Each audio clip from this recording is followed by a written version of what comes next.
Mari kita berdoa. Kami mengucapkan syukur Tuhan. Walaupun di saat-saat masa sukar ini, kami sedang menghadapi badai, kami sedang menghadapi masalah dalam kehidupan ini. Tetapi itu tidak akan merubah iman kita. Kami tetap percaya kepada Kristus Tuhan. Karena kami tahu di balik masalah ini ada terobosan yang baru. Ada kekuatan yang baru. Ada mujizat yang besar terjadi. Tuhan, urapi setiap kami. Agar setiap kami bisa mendengarkan kebenaran firman. Dan hati kami terbuka untuk melakukan setiap firman. Bajak tanah hati kami. Agar setiap firman yang ditaburkan akan menjadi berkat bagi kami. Akan berbuah 30 kali lipat ganda, 60 kali lipat ganda, bahkan 100 kali lipat ganda. Kami juga berdoa untuk setiap jemaat yang ada di tempat ini. Tuhan sertai. Seperti yang Kau menyertai Yusuf. Di mana mereka berada. Mereka sedang menghadapi kesulitan. Menghadapi masalah. Tuhan sertai mereka. Dan penyertaan-Mu membuat banyak terobosan. Tuhan yang sakit Tuhan sembuhkan. Yang mengalami krisis Tuhan pulihkan. Bajak tanah hati kami sekali lagi. Supaya firman yang ditaburkan akan bertumbuh berbuah. 30 kali lipat ganda, 60 kali lipat ganda, bahkan 100 kali lipat ganda. Terima kasih Tuhan. Di dalam nama Kristus kami berdoa. Haleluya. Amin. Shalom. Ada sukacita, ada kemenangan. Kita sudah berapa minggu ini kita tidak berjumpa. Saya percaya setiap saudara ada sukacita karena Tuhan yang kita sembah selalu menyertai kita. Saudara yang terkasih, jangan pernah khawatir, jangan pernah takut dengan konflik. Konflik itu bisa diselesaikan, tapi saya percaya saudara, jika saudara mengandalkan Tuhan, jika saudara percaya masa depan saudara, andalkan Tuhan. Percayakan kepada Tuhan, Tuhan yang kita sembah adalah Tuhan yang hidup. Katakan dengan sebelahmu, masa depanmu cerah dan penuh harapan. Engkau akan naik tidak turun. Engkau jadi kepala bukan ekor. Apa yang kau kerjakan pasti berhasil. Saudara, saya percaya setiap orang yang berhasil mempunyai konsep. Kalau hari ini saudara hidup tanpa konsep hidup, saudara tidak akan menjadi orang sukses. Hari ini saya akan mengajak saudara belajar konsep hidup yang dibawa oleh Yusuf.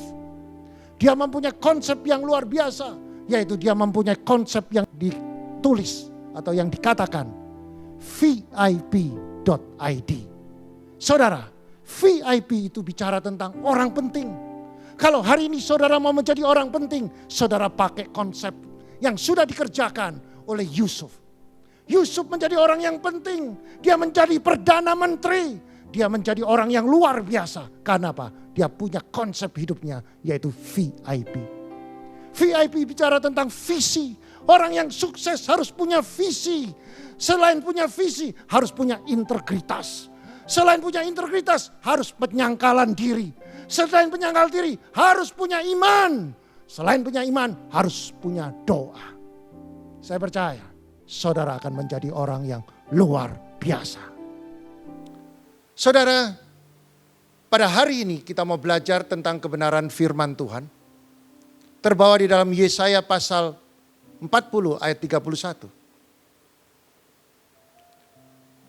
Tetapi orang yang menanti-nantikan Tuhan mendapatkan kekuatan yang baru. Mereka seumpama Raja Wali yang naik terbang dengan kekuatan sayapnya. Mereka berlari dan tidak menjadi lesu. Mereka berjalan dan tidak menjadi lelah. Saudara, kalau hari-hari ini pada akhir zaman ini, kita semua orang di dunia mengalami masa sukar. Yang dikatakan krisis ekonomi secara global. Dan saudara, sebelumnya terjadilah perang dagang antara dua negara superpower, yaitu China dan Amerika. Saudara, persoalan ini belum selesai. persoalan ini sudah mendampakkan pada krisis ekonomi. Dan disusul oleh virus corona yang merusak tatanan ekonomi. Dunia mengalami krisis, semua pada mengalami ketakutan, keresahan, kekhawatiran. Dan saudara, ini adalah sebuah tantangan di dalam kehidupan kita sebagai orang Kristen. Maka dari itu saudara, orang pada akhir zaman ini, pada hari-hari ini, orang sudah tidak boleh lagi keluar dari rumah. Karena mereka takut tertular atau menulari COVID-19 ini. Dan mereka tidak boleh melakukan kerumunan. Saudara, apa yang terjadi? Dampaknya semua toko-toko, mal-mal, perdagangan mengalami kemerosotan. Banyak perusahaan yang mengalami kebangkrutan. Sehingga hari ini banyak orang yang sedang mengalami putus asa, letih, lesu, dan berbeban berat. Tetapi saya perlu sampaikan, ada pesan dari Tuhan. Tuhan berfirman, marilah kepadaku semua yang letih lesu dan berbeban berat. Aku akan memberikan kelegaan kepadamu. Pikulah kuk yang kupasang dan belajarlah padaku. Karena aku lemah lembut dan rendah hati. Dan jiwamu akan mendapatkan ketenangan. Sebab kuk yang kupasang itu enak dan bebanku pun ringan.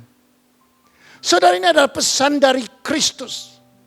Saudara, mungkin saudara sedang mengalami keletihan. Mungkin saudara berbeban berat menghadapi ekonomi, menghadapi persoalan rumah tangga.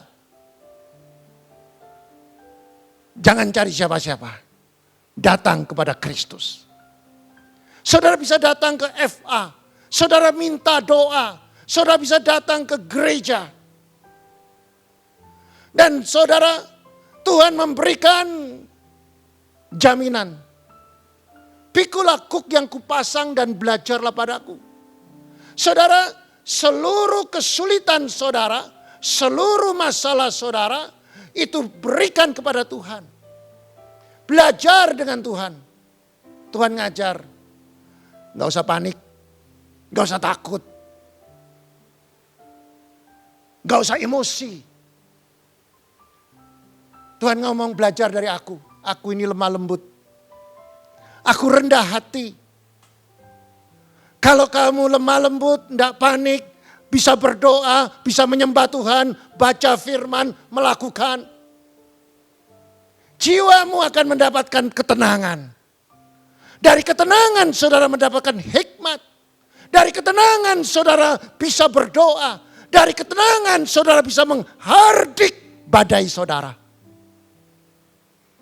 Saudara, Tuhan janjikan semua kuk yang kupasang itu enak.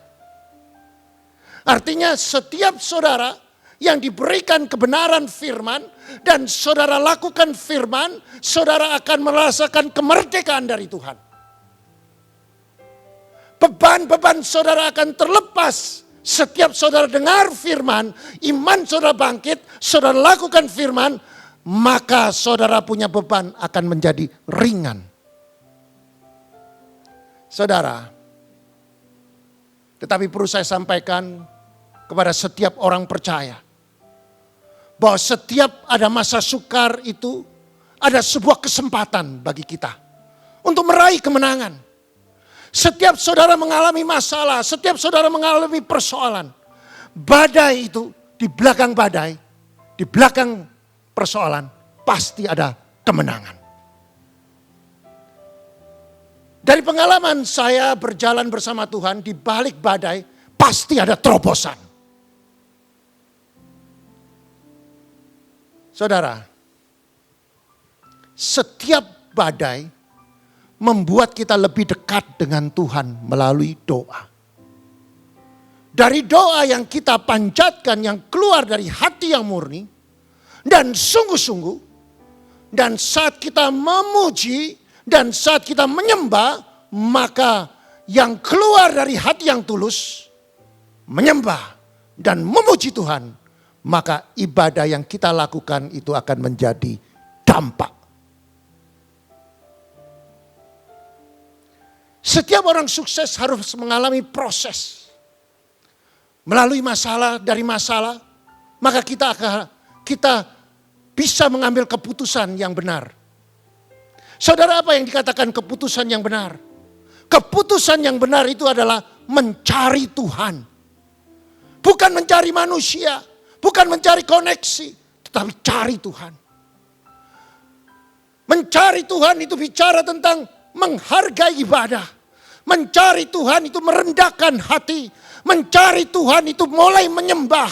Mencari Tuhan mulai mendengarkan firman, melakukan firman. Mencari Tuhan itu bicara tentang setiap firman kita kerjakan.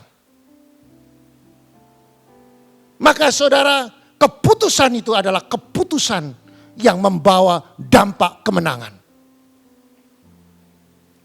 Kita belajar dari beberapa tokoh Alkitab. Ada seorang muda yang sederhana yang bernama Yusuf. Yang meraih kemenangan yang luar biasa. Tetapi di balik kemenangan sebelumnya, dia bukan siapa-siapa. Dia mengalami penderitaan yang cukup lama, selama 13 tahun. Dia diproses. Tetapi selama 13 tahun sudah selesai prosesnya, dia menjadi seorang perdana menteri. Yusuf. Kita belajar bagaimana dia bisa menjadi orang yang besar. Kita belajar Yusuf bagaimana menjadi orang yang sukses. Pasti dia ada konsep, pasti ada kiat-kiatnya. Bagaimana dia menjadi orang yang sukses. Kita tergantung saudara, kesuksesan tergantung dengan konsep.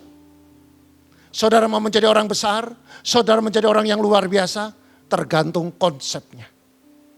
Yusuf memiliki konsep hidup yang luar biasa. Yang saya tulis di dalam VIP.id. Apa itu VIP? VIP adalah visi. Yang kedua, integritas. Yang ketiga adalah penyangkalan diri. Ini yang dimiliki oleh Yusuf. Selama 13 tahun dia mengalami penderitaan. Selama 13 tahun dia mengalami proses. Dia memiliki visi. Dia memiliki integritas. Dia memiliki penyangkalan diri. Dan dia punya iman dan doa. Maka dari itu kita katakan Yusuf mempunyai VIP.id. Saudara, kita belajar apa yang dikerjakan oleh Yusuf. Yusuf adalah contoh dari imamat yang rajani. Yusuf adalah VIP. Mengapa saya katakan VIP? Saudara, dia adalah orang yang spesial. Very important person. Dia adalah orang spesial. Kenapa saya katakan spesial? Saudara, enggak ada orang yang seperti Yusuf. Selama 13 tahun dia mengalami penderitaan, imannya tidak robah. Integritasnya tidak berubah. Visinya tidak berubah, saudara. Yusuf memiliki konsep hidup yang luar biasa. Dia memiliki visi, dia mempunyai integritas, dia mempunyai penyangkalan diri, dia punya iman, dan dia punya doa. Yang tidak perlu dilakukan lagi. Sehingga dia berhasil menempatkan dirinya sebagai sosok imamat yang rajani. Saudara, visi. Kalau kita baca di dalam kitab Kejadian pasal 37 ayat 7 sampai 9, saya baca. Tampak kita sedang di ladang mengikat berkas gandum. Lalu bangkitlah berkasku dan tegak berdiri. Kemudianlah datang berkas kamu sekalian mengelilingi dan sujud menyembah berkasku itu. Lalu saudara-saudaranya berkata kepadanya, apa Apakah engkau ingin menjadi raja atas kami? Apakah engkau ingin berkuasa atas kami? Jadi makin bencilah mereka kepadanya karena mimpinya dan karena perkataannya itu. Lalu ia bermimpi pula, mimpi yang lain yang diceritakannya kepada saudara-saudaranya. Katanya, aku bermimpi pula tampak matahari, bulan, dan 11 bintang sujud menyembah kepadaku. Saudara, dari ayat di atas ini kita bisa tangkap bahwa Yusuf bukan sekedar mempunyai visi saja. Tetapi dia mempunyai visi yang besar. Dia bisa mendapatkan sebuah visi walaupun dia bermimpi dan dia yakin bahwa visi itu untuk dia. Berapa banyak dari kita yang hanya mempunyai visi kecil. Atau bahkan kita tidak punya visi dalam hidup ini. Banyak orang Kristen yang gak punya visi. Pokoknya pagi bangun, tidak punya cita-cita, tidak punya keinginan. Ya sudah beginilah. Saudara tidak akan jadi orang yang besar. Saudara tidak akan jadi orang yang sukses. Orang yang sukses harus punya visi. Saudara, visi menentukan masa depan kita. Bagaimana seorang bisa memiliki visi yang besar? Bagaimana kita bisa memiliki visi yang besar? Kuncinya harus mengenal dengan benar siapa Allah kita. Allah yang kita sembah adalah Allah yang hidup, Allah yang besar.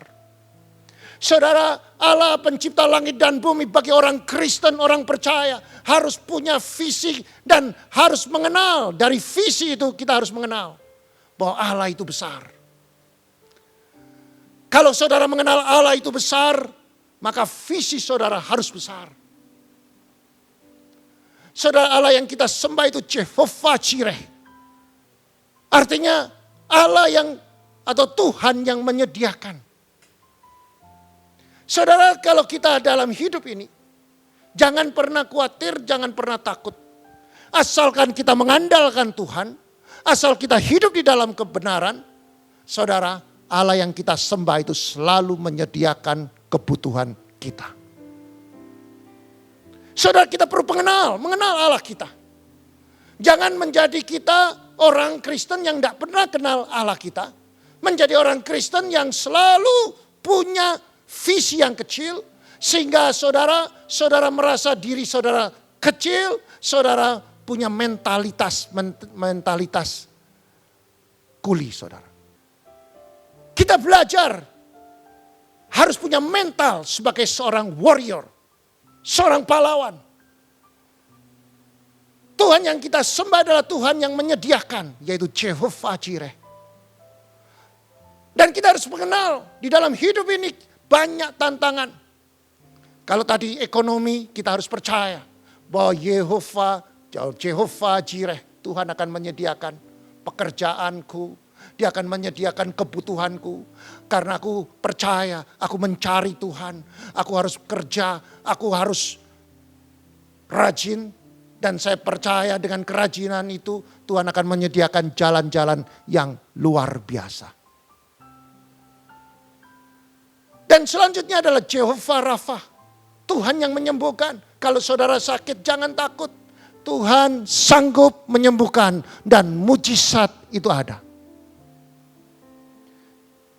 Atau Jehovah Nisi. Tuhan itu panjiku. Dia perkasa. Dia sanggup menguasai alam semesta ini. Atau Jehovah Shammah. Tuhan yang hadir di situ. Saudara, kita perlu kenal Tuhan kita. Dalam Hosea pasal 4 ayat 6 menjelaskan akibat orang yang tidak mengenal Allah. Saya baca untuk saudara. Hosea pasal 4 ayat 6. Umatku binasa karena tidak mengenal Allah. Karena engkau lah yang menolak pengenalan itu, maka aku menolak engkau menjadi imamku. Dan karena engkau melupakan pengajaran Allahmu, maka aku juga akan melupakan anak-anakmu. Saudara, orang Kristen harus mengenal Allah kita. Hosea pasal 4 ayat ke-6 dikatakan, umatku binasa karena tidak mengenal Allah. Saudara, kita bisa binasa, kita ditolak sebagai imam, anak-anak kita pun dilupakan oleh Allah. Saudara, kita perlu mengenal Allah kita. Allah kita adalah Jehovah Jireh, Jehovah Rafah, Jehovah Nisi, Jehovah Shalom.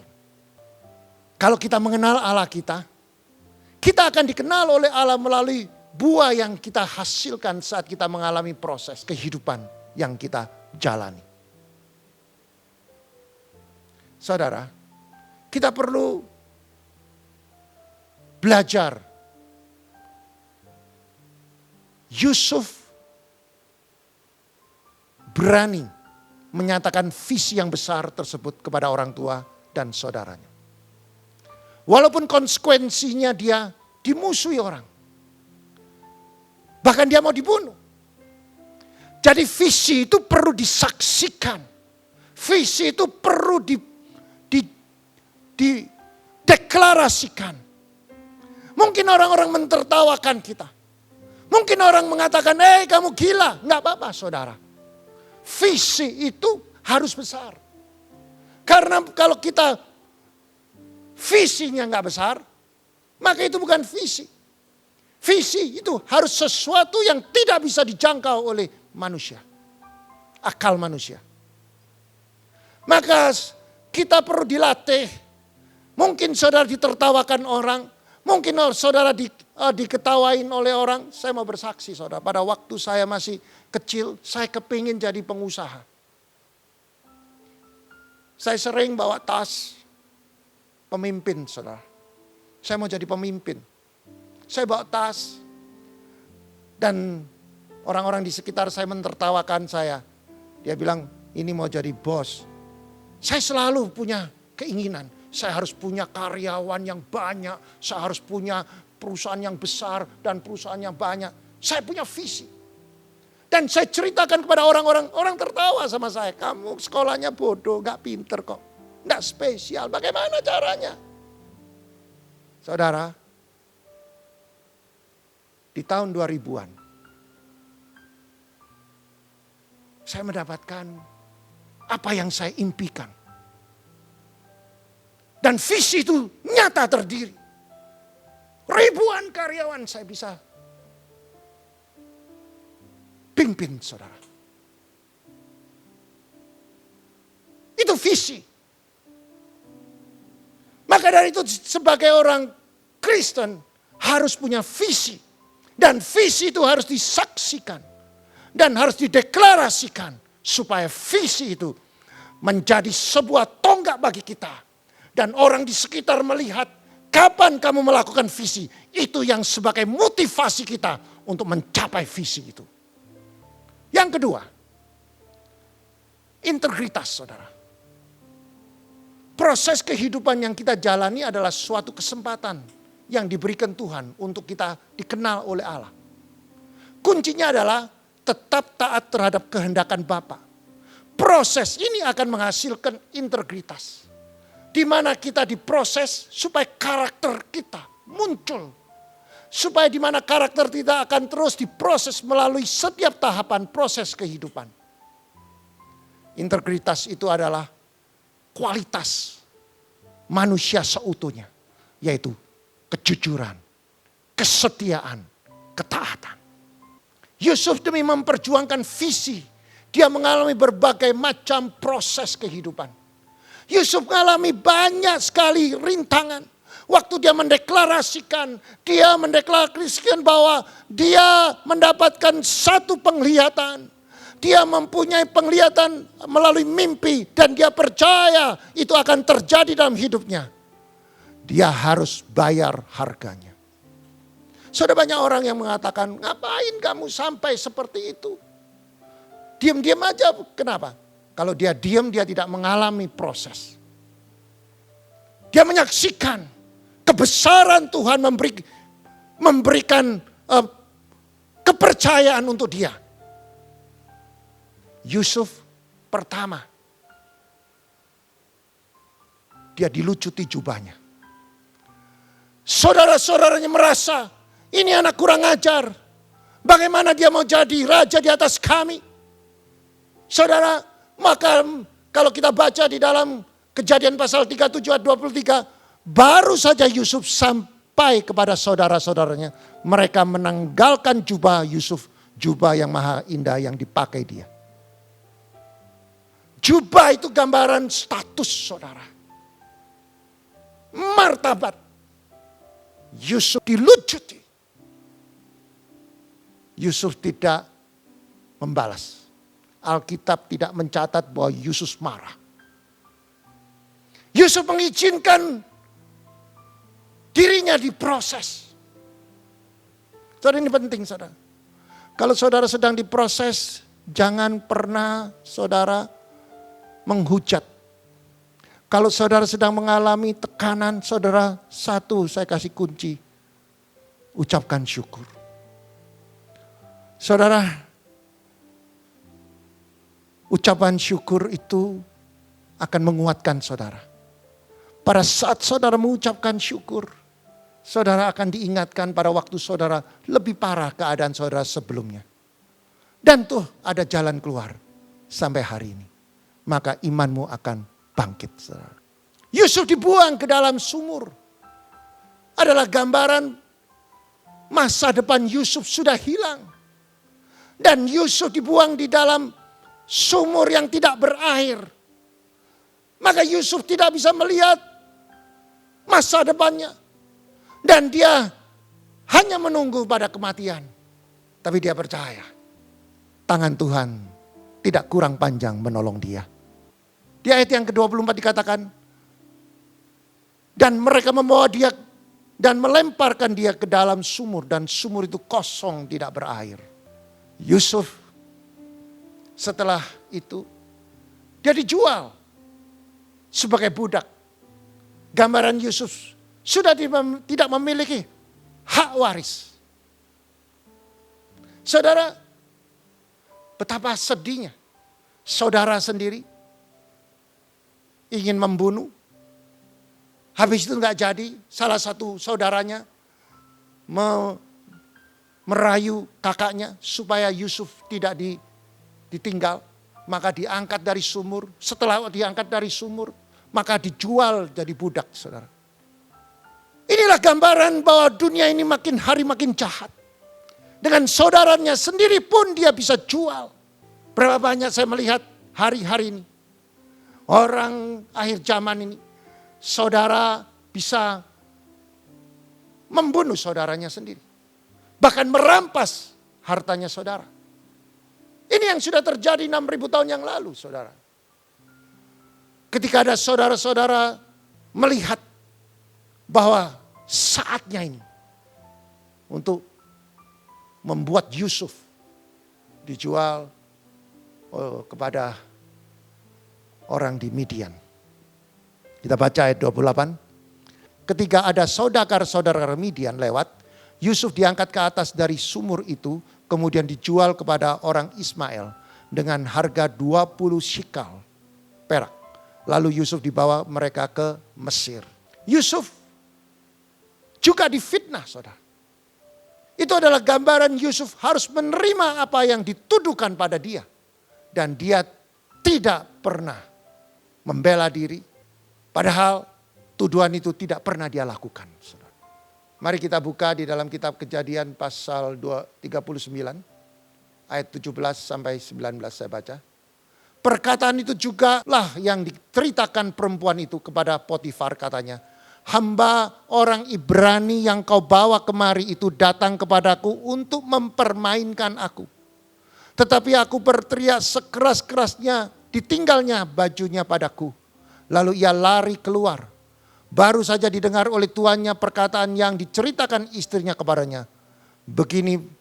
Begitulah aku diperlakukan oleh hambamu. Maka bangkitlah amarahnya. Maka Potifar dapat laporan dari istrinya. Dan istrinya mengatakan bahwa aku sedang dipermainkan. Aku sedang dirayu. Bahkan aku akan diperkosa, saudara. Yusuf tidak pernah melakukan itu. Bahkan sebaliknya ibu Potifar atau istri dari Potifar yang sedang merayu dia. Dan dia lari. Dia menjaga integritasnya.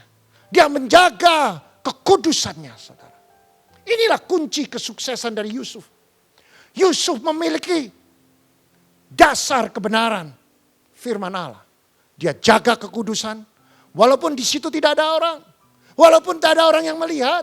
Hanya ibu Potifar saja. Atau istri Potifar. Mereka berdua kalau mereka melakukan pun tidak ada masalah. Tapi Yusuf, dia takut akan Tuhan. Inilah yang dikatakan integritas, saudara. Dan setelah itu Yusuf dipenjara. Di ayat yang ke-20, lalu Yusuf ditangkap oleh tuannya dan dimasukkan ke dalam penjara tempat tahanan raja, dikurung demikian. Yusuf dipenjara di sana. Yusuf dipenjara dan dia dijebloskan tanpa dia mempunyai kesalahan apa-apa. Saudara, melalui sebuah proses, melalui sebuah persoalan, maka terjadilah sebuah kedahsyatan. Dan Yusuf mulai dipakai oleh Tuhan. Di dalam penjara dia dipakai oleh Tuhan. Dia menjadi orang yang dipercaya di penjara. Dia punya integritas. Dia boleh menguasai seluruh penjara walaupun dia seorang narapidana. Dia bisa menjadi orang yang kedua selain kepala penjara. Ini adalah luar biasa. Dan Yusuf melakukan hal-hal yang luar biasa. Dia bisa menafsir. Dia bisa membuatkan, menerjemahkan apa yang orang ingin bertanya dalam hidupnya. Singkatnya saudara, Yusuf bisa menjawab semua kebutuhan dari Firaun. Dan Yusuf diangkat oleh Firaun. Saudara, kalau kita baca di dalam kitab Kejadian 41 ayat 39 sampai 43. Yusuf dijadikan orang kedua penguasa Mesir. Kata Firaun kepada Yusuf, oleh karena Allah telah memberitahukan semua ini kepadamu, tidak ada orang yang demikian berakal budi dan bijaksana seperti engkau. Engkau lah yang menjadi kuasa atas istanaku. Dan kepada perintahmu seluruh rakyatku akan taat. Hanya taat ini kelebihan daripadamu. Selanjutnya Firaun berkata kepada Yusuf, dengan ini aku lantik engkau menjadi kuasa atas seluruh tanah Mesir. Sesudah itu Firaun menanggalkan cincinnya Sesudah itu Firaun menanggalkan cincin meterainya dan jarinya. Dan ia mengenakan kepada jari Yusuf. Dipakainya kepada Yusuf pakaian daripada kain halus. Dan digantungkannya kalung emas pada lehernya. Lalu Firaun menyuruh menaikkan Yusuf dalam kereta yang kedua. Dan berserulah orang dilantik di hadapan Yusuf. Hormat, demikian Yusuf dilantik oleh Firaun. Menjadi kuasa atas seluruh tanah Mesir. Dalam setiap perkara Yusuf tetap taat dan setia walaupun perkara kecil. Sewaktu dia menjadi budak. Kalau kita baca di dalam Kejadian pasal 39 ayat 1 dan 2. Adapun Yusuf dibawa ke Mesir dan di Potifar, seorang Mesir. Pegawai istana Firaun, kepala pengawal raja. Membeli dia dari tangan orang Ismail. Yang telah membawa dia ke situ. Tetapi Tuhan menyertai Yusuf sehingga menjadi seorang yang selalu berhasil dalam pekerjaan. Maka tinggallah ia di rumah tuannya orang Mesir itu. Saudara, ayat yang kedua ini luar biasa. Kalau kita melihat ayat kedua, Tuhan menyertai Yusuf. Mengapa Tuhan sampai menyertai Yusuf? Karena saudara, Yusuf punya integritas. Yusuf adalah orang yang menjaga kekudusan. Yusuf adalah percaya dengan iman bahwa dia mengenal Allahnya. Allah yang menyediakan. Imannya tidak berubah. Imannya tidak goyah. Sehingga Yusuf menjadi orang yang luar biasa. Sewaktu dia di penjara, Tuhan menyertai Yusuf dan melimpahkan kasih setianya kepadanya. Membuat Yusuf menjadi kesayangan bagi kepala penjara. Saudara, kalau kita baca di dalam kitab Kejadian pasal 39 ayat 21. Tetapi Tuhan menyertai Yusuf dan melimpahkan kasih setianya kepadanya. Dan membuat Yusuf kesayangan bagi kepala penjara. Ayat 22. Sebab itu kepala penjara mempercayakan semua tahanan dalam penjara kepada Yusuf. Dan segala pekerjaan harus dilakukan di situ. Dan dia yang mengurusnya. Dan kepala penjara tidak mencampuri segala yang dipercayakan kepada Yusuf. Karena Tuhan menyertai dia. Dan apa yang dia kerjakan dibuat Tuhan berhasil. Inilah konteksnya, saudara. Inilah kuncinya. Disertai Tuhan. Saudara dan saya perlu disertai Tuhan. Kalau saudara disertai Tuhan, apa yang saudara kerjakan pasti berhasil. Saudara, contoh dari ketaatan dan kesetiaan adalah Abraham. Abraham di dalam Alkitab dicatat, dia mau menyerahkan anaknya, Ishak. Karena untuk diberikan persembahan kepada Tuhan atas permintaan Tuhan, dia lakukan. Tetapi mengapa dia lakukan? Dia kenal Tuhan. Mengapa dia lakukan? Karena dia tahu persis Tuhan yang dia sembah adalah Tuhan yang maha kasih. Maka waktu dia diperintahkan Tuhan untuk menyerahkan anaknya untuk dijadikan korban bakaran, dia tidak pernah mengatakan tidak. Kalau kita pakai cara akal manusia, Tuhan ini kebangetan. Orang yang lagi tidak kepingin anak, dikasih anak, sudah dapat anak, sudah cukup dewasa, sudah punya hubungan emosi. Lantas diminta untuk dijadikan korban bakaran. Pasti orang-orang mengatakan ini nggak benar, ini sesat. Tapi Abraham tahu Allah, karakter Allah kita itu Allah yang penuh dengan kasih. Dia tidak pernah merasakan bahwa Allah itu akan mencelakakan dia. Maka waktu dia mau mempersiapkan keledai, dia ambil kayu bakar, dia pergi, dia bawa keledai dan dia kasih tahu bujangnya, kami akan naik dan nanti kami di atas kami sembayang, nanti kita kembali. Dan dia berangkat dengan Ishak. Dan yang dicatat di dalam Alkitab kami, artinya jamak, Abraham dengan Ishak. Dia tahu persis Ishak tidak akan mati. Karena dia kenal Allah dia. Demikian juga saudara dan saya. Kita tahu walaupun badai COVID-19 sedang meresahkan, sedang menakutkan. Tapi kita tahu badai ini pasti berlalu.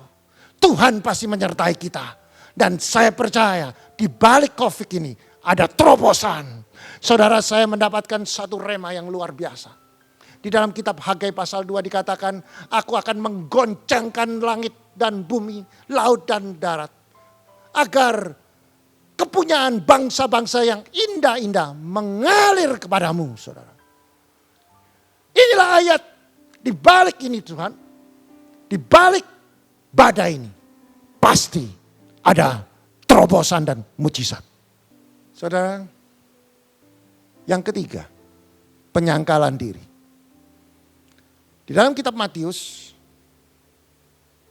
pasal 16 ayat 24 sampai 25. Lalu Yesus berkata kepada murid-muridnya, setiap orang yang mau mengikuti aku, ia harus menyangkal dirinya dan memikul salib dan mengikuti aku. Karena barang siapa yang mau menyelamatkan nyawanya, ia akan kehilangan nyawanya. Tapi barang siapa kehilangan nyawanya karena aku, ia akan memperolehnya. Saudara, tadi yang dikatakan P, tadi yang pertama V itu visi, yang kedua I itu integritas, yang ketiga adalah P itu penyangkalan diri. Saudara, kalau kita mau menjadi orang yang penting, kita harus lakukan VIP ini. Dari semua integritas yang sudah terbangun, maka akan membuahkan keberhasilan. Maka kita sering merasa aman dan lupa bahwa kita ini di zona nyaman. Dan kalau kita tidak waspada, maka kita akan jatuh dalam dosa kedagingan. Salah satunya adalah kesombongan. Saudara, penyangkalan diri itu adalah keharusan yang dimiliki oleh orang Kristen. Penyangkalan diri harus menjadi gaya hidup. Saudara, cara untuk menjaga integritas kita, maka kita harus melakukan introspeksi diri. Dengan merenungkan setiap hari apa yang kita lakukan, setiap hari, dan kita minta Tuhan celikkan mata rohani kita, agar kita sadar dosa kita yang kita lakukan. Untuk diakui dan bertobat. Maka kita akan menjadi orang yang benar setiap hari, saudara. Dan kalau saudara lakukan menjadi gaya hidup, saudara menjadi orang yang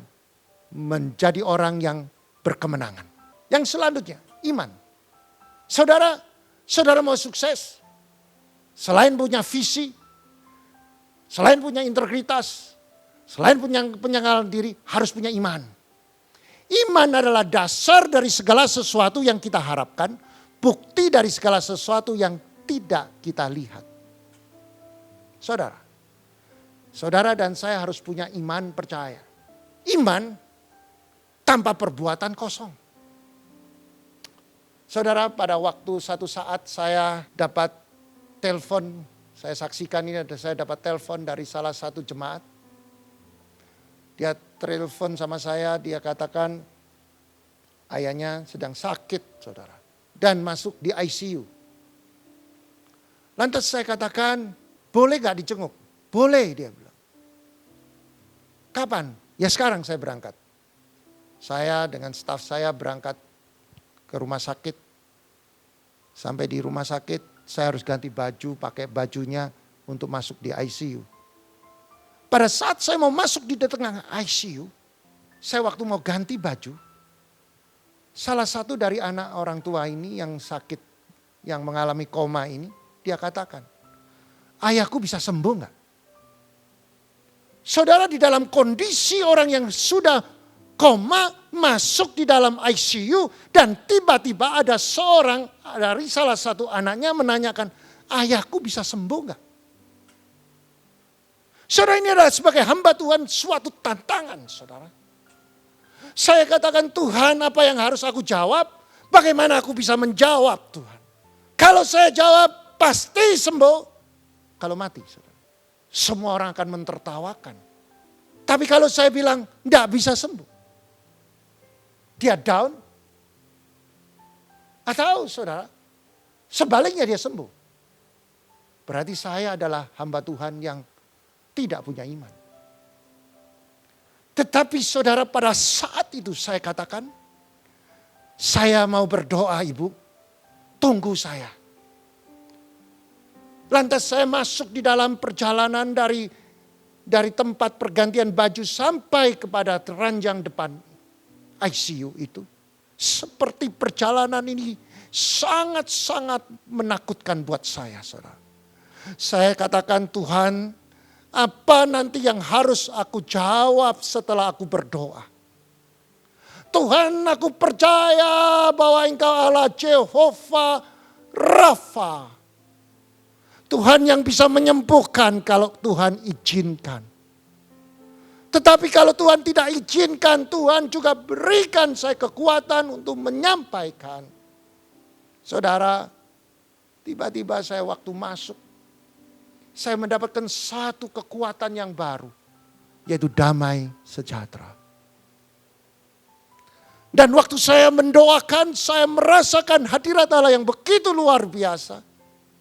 Itu adalah satu tanda bahwa hadiratnya jika disertai dengan iman percaya, pasti ada terobosan. Lantas saya katakan, saya keluar dari tempat itu, saya dikasih hikmat untuk berbicara. Saya tadi sudah berdoa, papamu tidak akan mati di ICU. Lantas dia menjawab dengan sendiri, oh papaku pasti sembuh.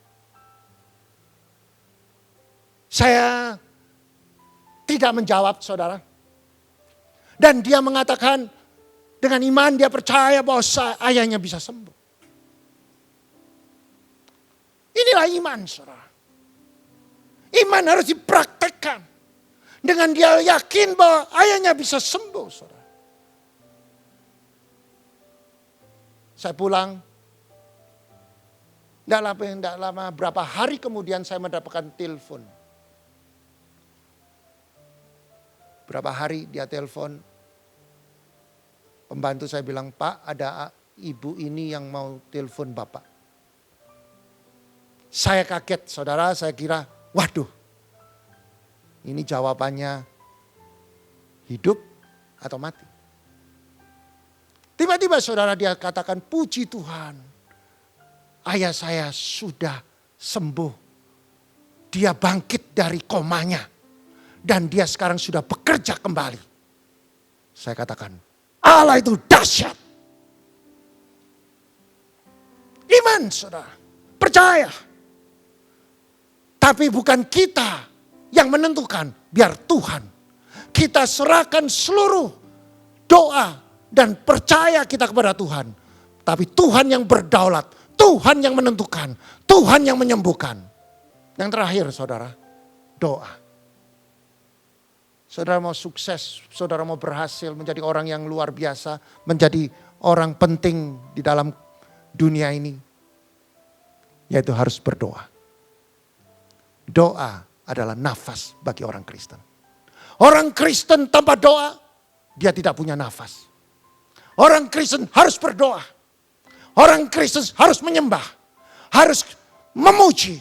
Orang Kristen harus bersaksi. Orang Kristen harus menginjil. Orang Kristen harus melakukan firman Tuhan. Itu adalah doa, saudara. Itu adalah ibadah. Saudara yang terkasih. Saya percaya kalau pada hari ini saudara mendengarkan kebenaran firman. Ada konsep yang menuju kepada terobosan. Yaitu VIP.id. Visi. Harus punya visi. Yang kedua, harus punya integritas. Harus punya kejujuran. Harus punya kesetiaan, ketekunan, ketaatan. Menjadi contoh di tengah-tengah komunitas. Yang ketiga adalah P, penyangkalan diri. Harus menyangkal diri setiap hari. Supaya kita bisa hidup benar di hadapan Tuhan. Supaya kedagingan kita disalibkan. Dengan introspeksi, mengaku dosa, bertobat. Yang keempat adalah iman. Saudara perlu mengaktifasikan iman dengan melakukan firman. Setiap firman yang saudara lakukan itu adalah iman. Yang kelima, doa. Tanpa doa, saudara tidak akan mendapatkan terobosan. Saya percaya firman pada hari ini akan menjadi terobosan. Jangan pernah takut. Saudara pasti akan mengalami mujizat dalam hidup saudara. Mari kita berdoa. Kami mengucapkan syukur Tuhan. Karena pada hari ini kami telah mendengarkan kebenaran firman-Mu. Biar firman ini termeterai dalam hidup kami. Jadikan kami mempunyai konsep hidup untuk menghadapi badai ini. Yaitu konsep hidup VIP.id. Melalui VIP ini saudara, kami percaya. Kami akan mendapat terobosan. Kiranya Tuhan akan memberkati engkau berlimpah-limpah. Dan memperluas daerahmu. Kiranya tangan Tuhan menyertai engkau. Dan melindungi engkau dari segala malapetaka. Kesakitan tidak akan menimpa engkau. Engkau akan naik tidak turun.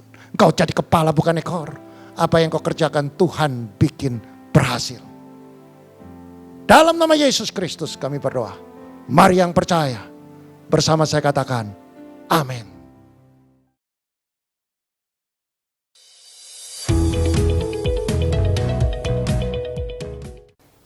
Shalom Bapak Ibu Jemaat yang terkasih dalam Tuhan Yesus Kristus. Bagaimana kabarnya? Pasti ada sukacita dan damai sejahtera karena Tuhan Yesus selalu menyertai kita di sepanjang waktu kita.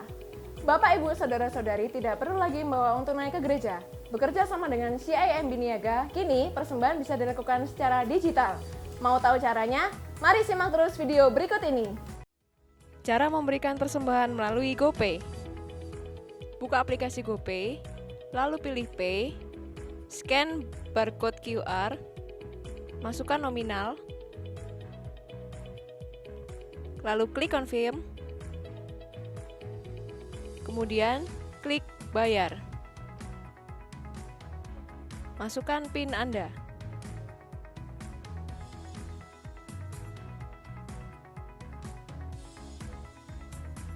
Tunggulah sampai transaksi berhasil. Cara memberikan persembahan melalui OVO. Buka aplikasi OVO,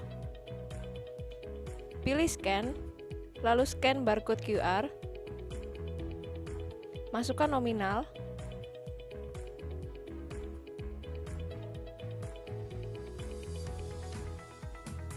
klik Bayar, dan tunggulah sampai transaksi berhasil.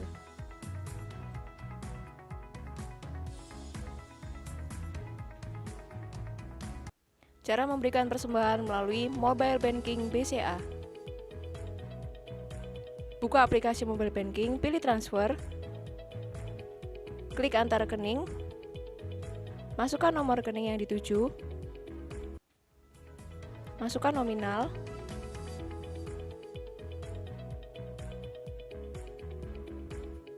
pilih send dan masukkan PIN.